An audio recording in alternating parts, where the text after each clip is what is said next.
রাস্তায় নামতে হয় দুইটি কারণে, একটা পরাধীন যদি দেশ থাকে তাহলে রাস্তায় নামতে হয়, আরেকটা হলো স্বৈরাচার যদি ক্ষমতায় থাকে তাহলে রাস্তায় নামতে হয়। আর আমরা যদি রাস্তায় নামি তাহলে সর্বপ্রথম ঘেরাও করবো আমরা ইলেকশন কমিশনার অফিস, কারণ ওনারা প্রভু নয় আমাদের, ওনারা আমাদের সেবক।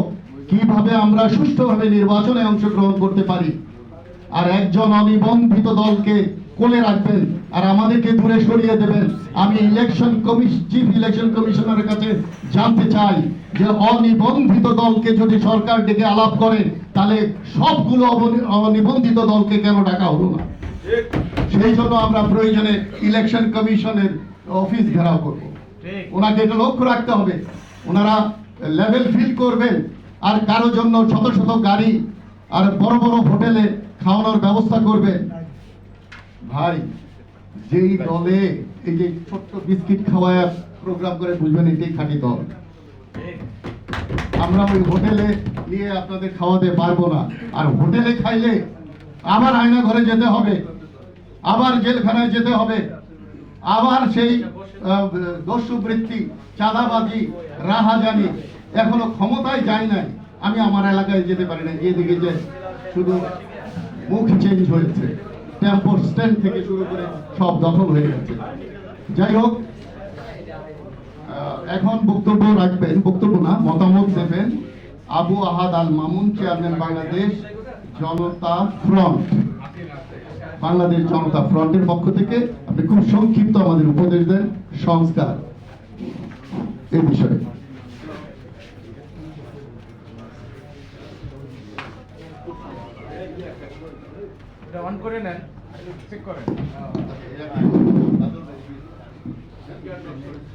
বিসমিল্লাহির রহমানির রহিম। আসলে অ্যাড্রেস করার সময় নাই তো, ধন্যবাদ সম্মানিত সভাপতি। প্রথমে আমাদের দরকার একটা জায়গায় সংস্কার করলে কিন্তু সংস্কার হয়ে যায়, সেটা হচ্ছে আমাদের নিজেদের চরিত্র, আর কোনো সংস্কার লাগে না। আর যেহেতু সংস্কার হচ্ছে না, আমরা একটা ধাঁধার ভিতর পড়ে গিয়েছি। দরকার একজন দেশপ্রেমিক রাষ্ট্রপ্রধান, সেটা সাধারণ হতে পারে, সিভিল হতে পারে, অথবা আদার্স হতে পারে। একজন দেশপ্রেমিক প্রধান দরকার। আমার ফজলু ভাই বলেছেন লিগ ওয়ানের কথা। মালয়েশিয়ার ফেডারেশনের সাথে ছিল সিঙ্গাপুর, তাকে বাদ দেওয়া হয় দুর্নীতির কারণে। মানে এতই দুর্নীতি যে মালয়েশিয়া বাধ্য হয়েছে তাকে বাদ দিতে। কিন্তু লিগ ওয়ান কি করেছে জানেন? খুন এবং গুম ওই সময় কিন্তু ছিল কারণ সেটা দুর্নীতিবাজ, যার কারণে আজকে সিঙ্গাপুর এত উন্নত হয়েছে। আর আমার ভাই লিখেছেন গণতন্ত্র নির্বাচনে যাবে, ওটা 1757 সালের 23শে জুন লর্ড ক্লাইভ ক্ষমতায় আসার পর থেকে আজ পর্যন্ত দেশের গণতন্ত্র বলে কিছু নাই, ওটা নির্বাচন আগেই চলে গেছে। আর সংস্কার সম্বন্ধে আসলে কথা অনেকে ছিল, সংস্কার সম্বন্ধে কিছু কথা বলবো। কেউ বলছে যৌক্তিক, কেউ বলছে সময় লাগবে, কেউ বলছে 5 বছর থাক, বিভিন্ন ধরনের কথা বলতেছে। আমাকে বলেন, আমাকে যদি দায়িত্ব দেয়া হয়, আমি শ্রদ্ধা করি মাননীয় প্রধান উপদেষ্টা ডক্টর মোহাম্মদ ইউনূস সাহেবকে। প্রথম কথা হচ্ছে যে এটা হচ্ছে বিপ্লবী সরকার, জনগণ, শিশু, কিশোর, ছাত্র জনতার বিপ্লবে যে সরকারটা পেয়েছে। এখন কিসের সরকার? অন্য কি সরকার? এইটাই সরকার, এটাই বিপ্লবী সরকার। এরা যেটা বলবে সেটাই হবে। এত সময় লাগবে কেন? আমাদের একজন জেনারেল এখানে বসেছিলেন, যিনি আছে উনি একজন সামরিক কর্মকর্তা। এরকম 10 জন জেনারেলকে যদি বলা হয় আপনারা পয়েন্ট দেন, আমরা আপনাদের সেনাবাহিনী সংস্কার করবো, 100 বার। যেটা ভালো জনগণের জন্য, যেটা সৈনিকদের জন্য সেটা নেবে। এবার প্রতিটা ডিপার্টমেন্টে যদি নেওয়া হয় কয়দিন লাগে? 6 মাস লাগে? 3 মাসে সম্ভব। আমাদের প্রধান উপদেষ্টা জ্ঞানের অভাব তার নাই, তিনি শুধু বাংলাদেশের অর্থনীতিকে এখন ঢেলে সাজাচ্ছে না, সারা পৃথিবীর অর্থনীতি তার কথায় ঢেলে সাজানো হয়েছে বহু জায়গায়। তার 123টা ভার্সিটিতে যার হলো আছে, ইউনিট সেন্টার আছে, উনি এখানে বসে বক্তৃতা দিয়ে কোটি টাকা পান, আর সেই অনুযায়ী তারা সেইভাবে সেখানে তাদের অর্থনীতিকে তারা সাজায়। আর তার উপরে সে নোবেল পেয়েছে, তাহলে আমাদের সমস্যাটা কোথায়? আমার বক্তব্য একটাই, এই যে যেমন আমাদের এই যে দলগুলো, ছোটখাটো দলগুলো আছে, সবার কাছ থেকে পয়েন্ট নেবে। জনগণের স্বার্থে পয়েন্ট যদি একটা হয়, 10টা হয়, 500 হয়, 1000 হয়, সমস্ত পয়েন্টগুলো এক জায়গায় করে, প্রতিটা ডিপার্টমেন্টে এক জায়গায় করে বিপ্লবী সরকার, কিসের গণপরিষদ, এটাই গণপরিষদ, ভোট দিয়ে দেবে। জনগণ ভোট দেবে, জনগণ দেয় দিক না দেয় না দিক, জনগণ এই সংস্কারের জন্য ভোট দিয়ে দেবে, যাতে কোনো সরকার এটার উল্টো না করতে পারে। কিসের? আর আরেকটা কথা হচ্ছে যে উল্টো করার কি বিষয়টা কি? আমরা আজকে এই অবস্থাটা কেন? আজকে বিদেশি বেনিয়ারা আমাদেরকে যে সংবিধান রচনা করে দিয়েছেন, আমাদের স্বাধীনতার পরে এই সংবিধানের উপর আমাদের দেশ চলে, যার কারণে দেখেন না, ক্ষমতায় যেই যাক না কেন, যত ভালো লোকই দেওয়া না কেন, দানবের রূপান্তরিত হয়ে যায়। আমার একটা আশঙ্কা, আজকে যে সরকার ওই নীতিতে পড়ে যেন দানবের রূপ না নেয়। তাই আমি বলতে চাই, সংস্কারের জন্য বেশি সময়ের প্রয়োজন নাই, অতএব দ্রুত এই সংস্কারটা সমাধান করা উচিত বলে আমি মনে করি। সবাইকে ধন্যবাদ। আপনাকে অনেক ধন্যবাদ সংক্ষিপ্ত বক্তব্য রাখার জন্য। আমি ক্ষুদ্র মানুষ হিসাবে আপনাদের একটা বিনীত অনুরোধ করতে চাই, এখানে যারা দল এসেছেন এরা নিজেদেরকে ছোট দল বলবেন না, বলবেন বড় মনের ছোট দল। আমরা বড় মনের মানুষ, আমরা নিজের ঘরের পয়সা খরচ করে আমরা রাজনীতি করি, আমরা ফকির হয়ে যাই রাজনীতি করতে করতে, আর অনেকে জমিদার হয়ে যায় রাজনীতি করতে। ওই জমিদারি রাজনীতি আমরা করতে চাই না। আরেকটা হলো, নিবন্ধিত অনিবন্ধিত বলতে কিছু নেই। সংবিধান আমাদেরকে অধিকার দিয়েছে রাজনৈতিক দল গঠন করার জন্য। 10টা 5টা মানুষকে একসাথে নিয়ে রাজনৈতিক দল গঠন করব। আমরা ইলেকশনে যেতে পারবো কি না পারবো, এই টেস্ট প্রি টেস্ট দিয়ে যেমন ইন্টারমিডিয়েট পরীক্ষা দেওয়া হয়, ওটা 3 মাস আগে ওই টেস্ট হয়ে যেতে পারে। কিসের নিবন্ধন, কিসের বাড়ি ভাড়া? এই জন্যই তো চাঁদাবাজি হয়। আবার অঙ্গ সংগঠন, পৃথিবীর অন্য কোনো দেশে অঙ্গ সংগঠন নাই। এগুলো করা হয় নমিনেশন কমিটি করে করে, কমিটি বিক্রি করার জন্য। তো সুতরাং বাদল ভাই আমার অত্যন্ত প্রিয় মানুষ, আপনার পরিচয় দিয়ে আপনি উনি কথা বলা শেষ করে দেন। সংস্কার নিয়ে কথা বলবেন বাদল ভাই, উনি ওনার পরিচয় দিচ্ছেন। ধন্যবাদ সবাইকে। আমার হাতে আছে মাত্র 15 মিনিট, এতে শেষ করে দেব। বিসমিল্লাহির রহমানির রহিম। আমি মোহাম্মদ মোস্তফা কামাল বাদল, চেয়ারম্যান বাংলাদেশ পিপলস পার্টি। আজকে বাংলাদেশ সংস্কার পার্টি কর্তৃক আয়োজিত আমরা আলোচনা সভা, একটু আজানটা বন্ধ রাখি।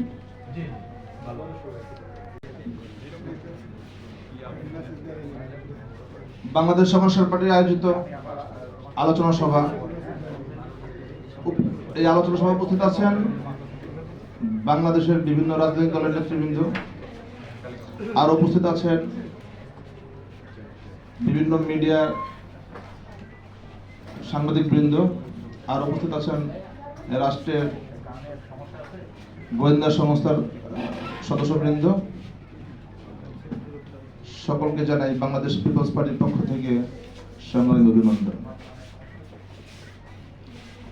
প্রিয় উপস্থিতি, আজকের এই আলোচনা সভা মূল প্রতিপাদ্য বিষয় হলো সংস্কারবিহীন নির্বাচন, গণতন্ত্র যাবে নির্বাচন। আজকের এই সময় এই বাংলাদেশ সংস্কার পার্টির আলোচনার মূল প্রতিপাদ্য বিষয়টা খুবই গুরুত্বপূর্ণ। সংস্কার। অতীতের সরকার দীর্ঘমেয়াদী সময় ছিলেন ক্ষমতায়, যেভাবেই হোক আঁকড়ে ধরেছিলেন। তাদের কাছে দেশ এবং দেশের জনগণ বা দেশের অর্থনীতির কোনো কিছুই নিরাপদ ছিলেন না। হঠাৎ করে বিভিন্ন বিষয় নিয়ে সামনে এসে একটি গণঅভ্যুত্থান গঠিত হলো। গণঅভ্যুত্থানের বিষয়টা হলো স্বৈরাচারী সরকারের বিরুদ্ধে। আমরা গণঅভ্যুত্থানের পরে বুকে বড় আশা নিয়ে বেঁচে আছি। আমরা কি চাই? আমরা চাই বাংলাদেশের প্রত্যেকটা সেক্টর, প্রত্যেকটা বিষয়ের মধ্যে, সকল কিছুর মধ্যেই দুর্নীতি আঁকড়ে ধরে আছে। এখানে আজকে অনেক দলের অনেক নেতৃবৃন্দ অনেক বক্তব্য রেখেছেন, অনেকেই বলেছেন সংস্কার। আমি এখানে একটু দ্বিমত। ভাই সংস্কার কি চাই? দীপমীর ভাই এখানে তার বক্তব্যে বলেছেন যে আমাদের বর্তমান অন্তর্বর্তীকালীন সরকার অভ্যুত্থানের সরকার, তার কাছে কোনো আইন নাই, সে যেটা করবে সেটাই আইন, এটাই বুঝিয়েছেন বিপ্লবী সরকার। এটাই সত্য। এই সরকারটা ক্ষমতায় বসেছে বা তাকে বসানো হয়েছে আমাদের রাষ্ট্রটা যেন প্রত্যেকটা সেক্টর জন্য সকল দুর্নীতি সকল খারাপ কিছু দূর হয়ে ভালো কিছুর আবির্ভাব ঘটে। কিন্তু আমরা একটু হতাশা প্রকাশ করতে, ভাই আমি আপনার কাছে একটু সময় চাই, হ্যাঁ আগে আমাকে সিগন্যাল দিয়েন না প্লিজ। হ্যাঁ হ্যাঁ যে শেষ সময় তো, হ্যাঁ যে আমরা ওনার কাছে আশা করেছিলাম যে আমাদের দেশের জন্য অনেক ভালো কিছু বয়ে আনবে। ব্যক্তিগতভাবে সে অনেক ওয়েটফুল লোক, তাতে আমরা অনেক, তাকে নিয়ে আমরা অনেক গর্ব করি। কিন্তু আশানুরূপ কোন সংস্কার দেখতেছি না। আমরা সংস্কার চাই, তো কোন সংস্কার হচ্ছে না। আমরা এখন সংস্কার চাই না, আমরা চাই গণপরিষদ নির্বাচন। বাংলাদেশের সংবিধান কাটাছেঁড়া সংবিধান। বাংলাদেশের সংবিধানের মধ্যে ইভেন প্রধানমন্ত্রীর যে ক্ষমতা, তার জবাবদিহিতার কোনো জায়গা নেই। প্রত্যেকটি সেক্টরের প্রধানের তার ক্ষমতা, তার জবাবদিহিতার জায়গা থাকতে হবে, প্রধানমন্ত্রী নাই। এরকম অনেক সেক্টর আছে তাদের কোনো জবাবদিহিতার জায়গা নাই। এই সংবিধান আমাদের দেশের দুর্নীতিবাজ তৈরি করে। এই সংবিধান আমাকে খারাপ হতে ভালো হতে দিচ্ছে না। আমি ভালো হতে পারতেছি না। অনেকে বলতেছেন যে চরিত্র আমার ভালো করতে হবে। আরে ভাই, আমি তো চরিত্র ভালো করতে চাচ্ছি, পারতেছি না তো। আমি যদি কোনো সেক্টর কোনো কাজ নিয়ে যাই, আমি যদি আমার চরিত্র যদি ভালো করতে চাই, সেই কাজ হবে না। সেই সংবিধান হতে দিচ্ছে না। অতএব আমি সংবিধান পরিবর্তন চাই। আমি দেশের কল্যাণমুখী, রাষ্ট্রের কল্যাণমুখী, জনকল্যাণমুখী একটা সংবিধান চাই, যে সংবিধানের মধ্যে আমার দেশটা সকল দেশের মধ্যে ফুলের মতো ফুটবে। যে এমন একটা সংবিধান চাই, যে সংবিধান দিয়ে আমার দেশ, আমার ভবিষ্যৎ প্রজন্ম, আমার পরিবার ভালো থাকবে। ধন্যবাদ আপনাকে। না ভাই, একটা মিনিট প্লিজ। আপনাকে অশেষ ধন্যবাদ আপনাদের প্রোগ্রামে আমাকে দাওয়াত দেওয়ার জন্য। আমাদের পার্টির পক্ষ থেকে আপনাকে ধন্যবাদ। তবে আপনি আপনার দলের যে নামটা রেখেছেন সংস্কার পার্টি, আমি আপনাকে একটা অনুরোধ করতে চাই। এই সময় সংস্কার নিয়ে অনেক কথা হচ্ছে। আমরা চাই, যারা সংস্কার চাই, যারা ভালো একটা রাষ্ট্র চাই, আমার ভবিষ্যৎ প্রজন্ম আমি যার কাছে রাখতে চাই, সেই লক্ষ্যে আপনি এই সংস্কার নিয়ে একটা জোট করতে হয়, একটু জোট করার আপনাকে অনুরোধ করতেছি। আমরা আপনাদের সাথে এই সংস্কার নিয়ে সামনে অগ্রসর হতে চাই এবং রাস্তা নামতে চাই। এগুলো ধন্যবাদ জানাচ্ছি। আপনাকে অনেক ধন্যবাদ। আপনি অনেক গুরুত্বপূর্ণ কথা বলেছেন, সংবিধান পরিবর্তনের কথা বলেছেন, গণপরিষদ নির্বাচনের কথা বলেছেন। কিন্তু আমি মনে করি গণপরিষদের নির্বাচন করতে গেলেও সংস্কার দরকার, নাহলে ওখানেও আবার দুই নাম্বারই হতে পারে। তো সুতরাং যে সংবিধান পরিবর্তন করার প্রয়োজন নেই, এমন একটা গণপরিষদ তৈরি হয়ে যেতে পারে। সো সংস্কার ছাড়া কোনো উপায় নাই। কিন্তু রাজনৈতিক দলে একটা কথা বলে না যে রাজনীতিতে শেষ কথা বলতে কিছু নাই, তারা কিন্তু ভুয়া। এই দেশকে স্বাধীন করতে হবে এটা বলেই কিন্তু অনেকে রাজনীতি করেছে। আমরা বলছি সংস্কার করতেই হবে। অনেকে বলে কতদিন সংস্কার চলবে, আমি বলি কিয়ামত পর্যন্ত সংস্কার চলবে। কিন্তু আমরা আজকে যে সংস্কারের কথা বলছি, সেটা একটা সুষ্ঠু নির্বাচন দেওয়ার জন্য যতটুকু সংস্কার দরকার সেটা এনশিওর করে নির্বাচন দিতে হবে। সংস্কার না করে নির্বাচন দিলে যাহা 52 তাহা 53ই হবে। এখন বক্তব্য রাখার জন্য খুব সংক্ষিপ্ত আমি প্রফেসর AR খান, প্রেসিডেন্ট ফেডারাল ডেমোক্রেটিক পার্টি। শুভ অপরাহ্ন। বাংলাদেশ সংস্কার পার্টি কর্তৃক আয়োজিত আজকের এই আলোচনা সভার সম্মানিত সভাপতি, প্রধান অতিথি, আমাদের যিনি কিনোট স্পিকার, যিনি আমাদের একটি প্রবন্ধ উপস্থাপন করেছেন, বিভিন্ন রাজনৈতিক নেতৃবৃন্দ, আমার প্রিয় সাংবাদিক ভাইয়েরা, সবাইকে অনেক অনেক শুভেচ্ছা এবং অভিনন্দন। অনেক অনেক কৃতজ্ঞতা জানাচ্ছি আমি বাংলাদেশ সংস্কার পার্টির সম্মানিত প্রতিষ্ঠাতা এবং চেয়ারম্যান জনাব আমিন আহমেদ আফসারী অবসরপ্রাপ্তকে আমাকে আমন্ত্রণ জানানোর জন্য। আমি প্রফেসর AR খান, আমার রাজনৈতিক দলটির নাম হচ্ছে ফেডারেল ডেমোক্রেটিক পার্টি। পেশায় আমি একটি বেসরকারি বিশ্ববিদ্যালয়ে শিক্ষকতা করছি, পাশাপাশি রাজনৈতিক দলের সঙ্গে সম্পৃক্ত আছি। 3 প্রজন্ম ধরেই রাজনীতির সঙ্গে সম্পৃক্ত আছে। আমরা আমাদের যে পার্টি, যে নামটি আসলে আমরা দিয়েছি ফেডারেল ডেমোক্রেটিক পার্টি, আমরা সংস্কারের কথা যদি বলি তাহলে আমরা কিন্তু আসলে মূলত একটি বড় ধরনের সংস্কার আমরা চাচ্ছি, যাকে ফেডারেল গভর্নমেন্ট নিয়ে আসলে আমরা কাজ করে যাচ্ছি। আমরা মনে করি যে একটি রাষ্ট্রের সুষম উন্নয়ন, নেতৃত্বের বিকাশ এবং হচ্ছে আপনার যেটিকে বলে যে দুর্নীতিমুক্ত বাংলাদেশ কিংবা কাঙ্ক্ষিত বাংলাদেশ, সমৃদ্ধির এক বাংলাদেশ, বৈষম্যহীন বাংলাদেশ যদি আমরা করতে চাই, তাহলে প্রাদেশিক সরকার ব্যবস্থা কিংবা দুই কক্ষ বিশিষ্ট সংসদের আসলে কোনো বিকল্প নেই। এটি হচ্ছে আমাদের একটি বড় চাওয়া। আর আরেকটি জিনিস আমরা চাই, যেটি হচ্ছে আমরা সবসময় আমি বিভিন্ন জায়গায় বলে থাকি, সেটি হচ্ছে যে আমাদের যে পলিটিক্যাল পার্টিগুলো আছে সেখানে একটি বড় সংস্কার দরকার, যেটি হচ্ছে যে আমরা লক্ষ্য করি দেখি যে তারা প্রত্যেকটি দলের প্রায় 14-15টি তাদের অঙ্গ সংগঠন আছে, যেটি একটু আগে আফসার হিসেবে বলেছেন। আমরা মনে করি যে আসলে এই যে দোকান খুলে বসা, এইগুলো আসলে বন্ধ করতে হবে। একটি দলের সর্বোচ্চ হয়তো থানা পর্যায় পর্যন্ত তাদের একটি কমিটি থাকতে পারে, দ্যাটস ইট। তারা সেখানে তাদের দলীয় কার্যক্রম পরিচালনা করবেন, কিন্তু একদম এতগুলো সংগঠন খুলে এই আমার মনে হয় যে আসলে রাজনীতিকে কলুষিত করা হয়েছে। আর দ্বিতীয় হচ্ছে যে কমিটি ভিত্তিক যে রাজনীতিটা, এখান থেকে বের হয়ে আমাদের পলিসি ভিত্তিক আসলে পলিটিক্স আমাদের আসা উচিত। যেমন আজকে আক্তার সাহেব প্লিজ সাইড করবেন না, প্লিজ একটু শুনেন। যেটি হচ্ছে যে পলিসি ভিত্তিক রাজনীতি করিলেই বলেই কিন্তু আজকে আপনি দেখবেন যে আমি কিছু স্ল্যাং ইউজ করবো, আপনার আয়া বুয়া টাইপের লোকজনও কিন্তু আপনার এখন রাজনীতিতে চলে আসে। তারা জানেই তো না যে আপনি একটি রাষ্ট্রের কিভাবে বেকারত্ব মোচন করবেন, কিভাবে আপনি বাল্যবিবাহ রোধ করবেন, কিভাবে শিশুশ্রম বন্ধ করবেন, কিভাবে মাদক নিয়ন্ত্রণ করবেন। এই মুহূর্তে বাংলাদেশে প্রায় 90 লক্ষ তরুণ মাদকে আসক্ত। তো এইগুলো নিয়ে কোনো কথা নেই। আমাদের শিক্ষা ব্যবস্থার কি হবে, স্বাস্থ্য ব্যবস্থার কি হবে, আন্তর্জাতিক সম্পর্ক কি হবে।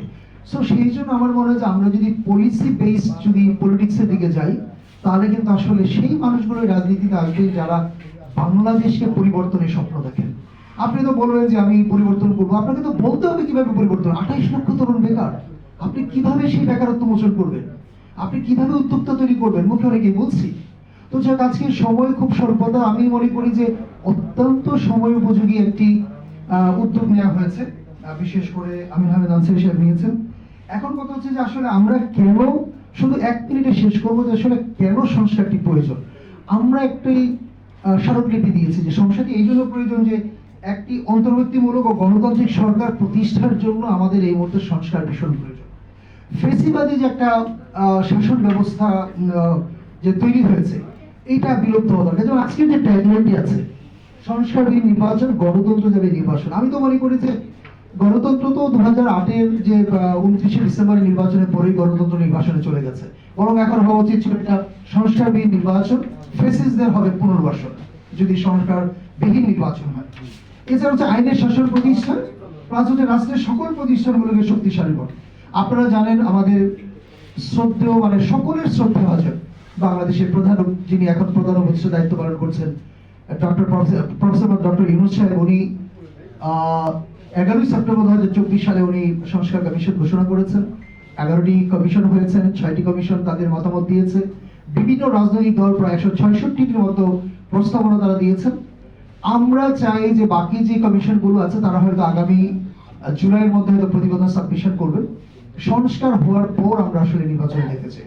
আমি আফসার সাহেবের সঙ্গে টোটালি একমত যে জেনাতনা করে আমরা যদি এখন কথা বলি, জুলাই চার্টারের কথা বলি, আমরা যদি গণপরিষদের নির্বাচনের কথা বলি, যারা নিবন্ধিত না হলেও এখন পর্যন্ত তারা 5 স্টার হোটেলে তারা প্রোগ্রাম করে বেড়াচ্ছে, আর তারা যদি সেই গণপরিষদে চায়, তা আলটিমেটলি কিছুই হবে না। সো আসুন আমরা সাংবাদিক ভাইদেরকে বলবো যে প্লিজ আপনারা, আমি দেখেছি আপনারা শুধুমাত্র নিবন্ধিত দলগুলোকে আপনারা হাইলাইটস করেন। আপনারা একটু খুঁজে দেখুন না যে রাজনৈতিক দলগুলোতে কার কতটুকু মেধা আছে, যোগ্যতা আছে, সততা আছে, আদর্শ আছে, নৈতিকতা আছে, মূল্যবোধ আছে, যে মানুষগুলো দেশকে ভালোবাসে, দেশের জন্য কিছু করার চেষ্টা করে। তাদের যদি একটু গবেষণা করুন, দেখুন যে কারা আপনার তিল থেকে তাল হয়েছে, মানে কলা গাছ থেকে একদম ফুলের ফাঁপা হয়েছে, আপনারা তাদেরকে একটু তুলে ধরুন।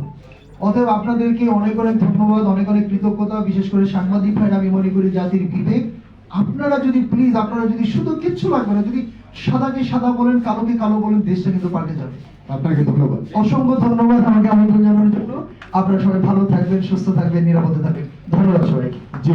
আমি মনে করি সাংবাদিকদেরও সংস্কার প্রয়োজন। 2007 থেকে বলছি, তাহলে এত বড় বড় সম্পাদকদের জেলে যেতে হতো না।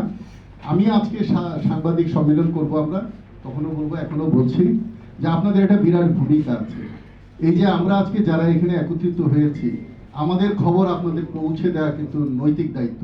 এবং আপনাদের অফিসে বলবেন যে আজকে এই যে যাদেরকে আমরা চিনি না ওই লোকগুলো একসাথে হয়েছে, তারা কিন্তু মাঠে নামছে, কারণ আমরা সমূহ বিপদ দেখছি সামনে।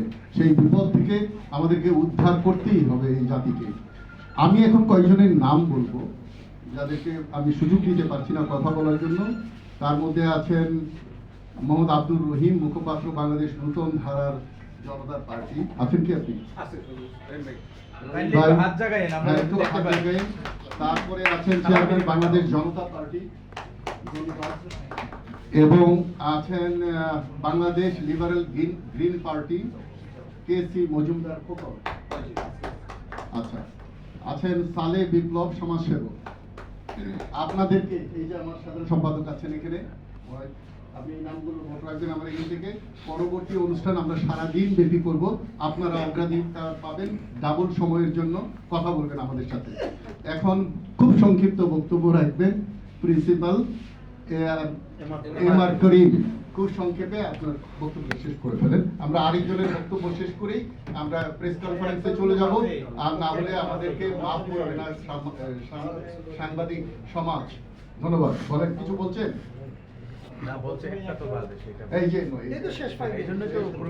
আমরা শুরু করেছি দেরিতে, আপনারাও একটু দেরিতে এসেছেন, তো আমরা কেউ ফেরেশতা না, সবার মধ্যে একটু ভুল ত্রুটি আছে। এই 5-10 মিনিট ক্ষমা করবেন। আপনি সবার আগে আসছেন, এতে কোনো অসুবিধা নেই।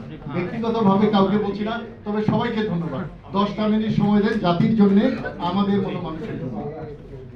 বিসমিল্লাহির রহমানির রহিম। বাংলাদেশ সংস্কার পার্টি আয়োজিত আলোচনা সভার মাননীয় সভাপতি, জাতীয় নেতৃবৃন্দ এবং মিডিয়ার কর্মীবৃন্দ, সবাইকে আমার পার্টি অ্যাপ্লাইড ডেমোক্রেটিক পার্টি, যেটি হচ্ছে যথার্থ গণতান্ত্রিক দল, এটি মূলত I am the predictor of applied democracy, অর্থাৎ যথার্থ গণতন্ত্র। অ্যাপ্লাইড মানে হলো প্রতিফলিত গণতন্ত্র যদি আমরা বলি, অর্থাৎ যে গণতন্ত্রটা প্রয়োগ করা যাবে, প্রায়োগিক গণতন্ত্র। তো আমার ফিলোসফির সাথে ম্যাচ করে আমার রাজনৈতিক দলের নাম করা হয়েছে। এখন আজকের যে স্লোগান সংস্কার নির্বাচন, গণতন্ত্র যাবে নির্বাসন। গণতন্ত্র কি সেটাও আমাদের জানতে হবে। গণতন্ত্র হলো সংখ্যাগরিষ্ঠের শাসন, অর্থাৎ নির্বাচন পদ্ধতি যদি 100% যদি ফেয়ারও হয়, ধরুন সংস্কার করেছি, নির্বাচন একেবারে 100% পিওর হয়েছে, তারপরেও কিন্তু সংখ্যাগরিষ্ঠের শাসন যদি হয়, তাহলে আজকের অর্গানাইজড কারা? চাঁদাবাজরা অর্গানাইজড এই মুহূর্তে, তাহলে সেই চাঁদাবাজরা ক্ষমতায় আসবে। তাহলে এই চাঁদাবাজরা যদি ক্ষমতায় আসে, তাহলে গণতান্ত্রিক প্রক্রিয়ায় কিন্তু তারা আসলো, সুষ্ঠু নির্বাচন হলো, গণতান্ত্রিক প্রক্রিয়ায় চাঁদাবাজরা ক্ষমতায় আসলো। এখন প্রশ্ন হচ্ছে তাহলে উপায় হবে কি? সেই জন্য আমাদের প্রয়োজন স্বৈরাচার বন্ধাত্মকরণে ক্রেনিয়ামশিপ ডেমোক্রেসি, অর্থাৎ মন্ত্রী পরিষদ ভেঙে দিয়ে, যদি স্বৈরাচার মাথা ছাড়া দেয়, মন্ত্রী পরিষদ ভেঙে দিয়ে আবার নির্বাচন দিতে পারবে, এরকম একটি সত্তার প্রয়োজন। আরেকটি বিষয় বলি, যেটি হচ্ছে নিয়মতান্ত্রিক গণতন্ত্রের মুক্তির জন্য সুষ্ঠু প্রজাতান্ত্রিক সাংবিধানিক আইনের বন্দোবস্ত থাকতে হবে। অর্থাৎ আমরা যে সংস্কারের মধ্য দিয়ে যে আমরা আইনি বন্দোবস্ত করব, সেখানে সব ধরনের সংস্কার একত্রিত থাকবে।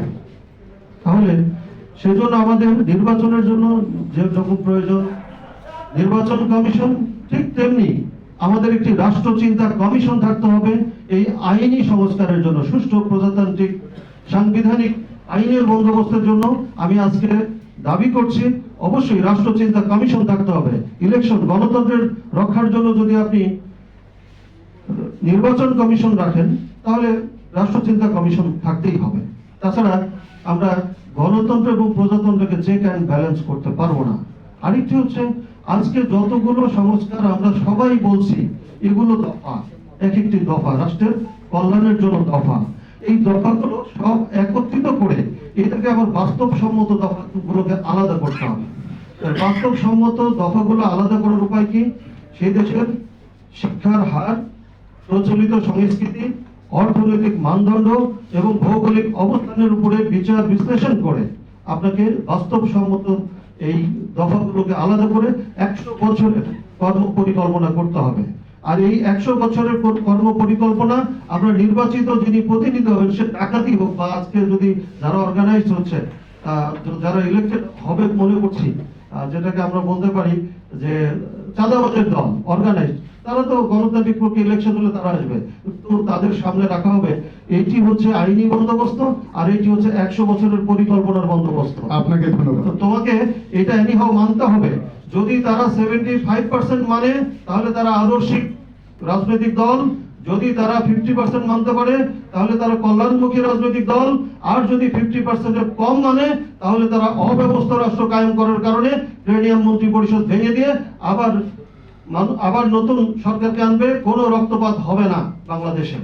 এই ব্যবস্থার জন্য আমি আজকের এই গণতন্ত্রকে সুরক্ষার জন্য যাতে নির্বাসনে না যায় আমি একটা পলিসি বললাম। সবাইকে ধন্যবাদ। ধন্যবাদ আপনাকে। খুব অল্প সময়ে 100 বছরের পরিকল্পনার কথা বলার জন্য আমরা নির্বাচনের পরিকল্পনাই করতে পারছি না এখনো। আমরা এখন ইমিডিয়েট কাজ হলো আগামী নির্বাচনটা যেন তেন নির্বাচন না হয়, ভোট ডাকাতির নির্বাচন না হয়। আমরা ওই জায়গায় আমরা স্ট্রিক্ট থাকবো, ওই জায়গায় আমরা সবাই একত্রিত থাকবো। প্রয়োজনে ভোটের যদি হয়েই যায় সেই ভোট কেন্দ্র ঘেরাও করব, দরকার হলে ভোট বর্জন করব, কিন্তু যেন তেন নির্বাচনে যেন আমরা টিকিট কিনে না চলে যাই, তাহলে ওই 27 দলের মতো হবে।